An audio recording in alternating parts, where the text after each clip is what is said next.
म्हणजे ICC champions ट्रॉफीच्या उपांत्य फेरीत भारताचा सामना हा उद्या ऑस्ट्रेलियाशी होतोय। हा सामना दुबईच्या आंतरराष्ट्रीय क्रिकेट स्टेडियमवर खेळवण्यात येईल। बघा त्याच पार्श्वभूमीवर क्रिकेट समीक्षक सुनंदन लेले यांचा रिपोर्ट। चॅम्पियन्स ट्रॉफी होणार म्हणता म्हणता एकदम शेवटचा टप्पा आलेला आहे। शेवटचे 3 सामने उरलेले, 2 उपांत्य आणि 1 अंतिम सामना, आणि त्याच्यातला पहिला उपांत्य सामना 2 तगड्या संघांसोबत आहे आणि ते आहे भारत विरुद्ध ऑस्ट्रेलिया। ऑस्ट्रेलिया संघाचे 3 प्रमुख फास्ट बॉलर्स हे या स्पर्धेमध्ये खेळत नाही आहेत, पण म्हणून ऑस्ट्रेलियाची टीम कमजोर आहे का?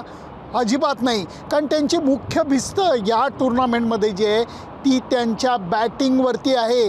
त्यांची बॅटिंग जे काही थोडा खेळ त्यांना करायला मिळालेला आहे त्याच्यात व्यवस्थित चमकलेली आहे। खास करून त्यांचे पारंपरिक प्रतिस्पर्धी म्हणजे भारत आणि पाकिस्तान जसं असतं तसं ऑस्ट्रेलियाचं इंग्लंड विरुद्ध असतं। त्या मॅचमध्ये 350 पेक्षा जास्त धावांचा पाठलाग ऑस्ट्रेलियाच्या बॅट्समननी करून दाखवलेला होता। ट्रॅव्हिस हेड आहे, स्टीव्ह स्मिथ आहे, इंग्लिश आहे आणि त्याचबरोबर धोकादायक आणि बेभरवशाचा ग्लेन मॅक्सवेलसुद्धा आहे। या लोकांमुळे ऑस्ट्रेलियाची टीम ही कमजोर ठरत नाही, उलट ती बलवान ठरते। प्रॉब्लेम त्यांचा बॉलिंगमध्ये आहे, कारण भारताकडे जसे टॉप क्लास स्पिनर्स आहेत तसा त्यांच्याकडे झॅम्पा हा एकमेव खराखुरा स्पिनर आहे। बाकीचे जे आहेत ते पार्ट टाईम स्पिनर आहेत। त्यामुळे भारताविरुद्ध खेळत असताना त्यांचा मुख्य भिस्त जी असेल ती फलंदाजीवरती असेल।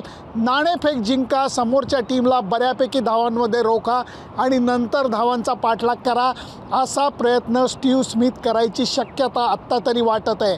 दुबईच्या स्टेडियमची हवा दरवेळेला थोडीशी बदलते, त्यांचं विकेट जे आहे ते दर थोड्या वेळाने बदलतं आहे।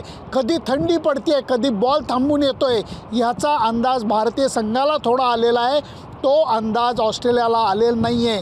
2 प्रॅक्टिस सेशन फक्त त्यांनी केलेत आणि ते डायरेक्ट उपांत्य फेरीत पोहोचणार आहेत। पण ऑस्ट्रेलियाची टीम न्यूझीलंडप्रमाणेच ICC टुर्नामेंटमध्ये नेहमी चांगली खेळत आलेली आहे, हा एक ज्याचा इतिहास आहे। तसंच भारतीय संघ ऑस्ट्रेलियन टीमला जेव्हा अंतिम सामन्याच्या अगोदर भेटतो तेव्हा आपण त्यांना धोबीपछाड टाकलेला आहे, असं सुद्धा क्रिकेटचा इतिहास सांगतो।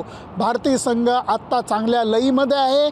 बॅट्समनमध्ये जरा रोहित शर्मा आणि विराटकडनं सातत्याचा अभाव आहे, पण तरीही दरवेळेला भारतीय संघ चांगला धावफलक उभारून दाखवत आलेला आहे आणि नंतर स्पिनर्सनी आपली कामगिरी चोख पार पाडलेली आहे। म्हणून भारत विरुद्ध ऑस्ट्रेलिया सामन्यामध्ये किंचित का होईना भारताचं पारडं जड आहे। सुनंदन लेले, ABP माझा, दुबई।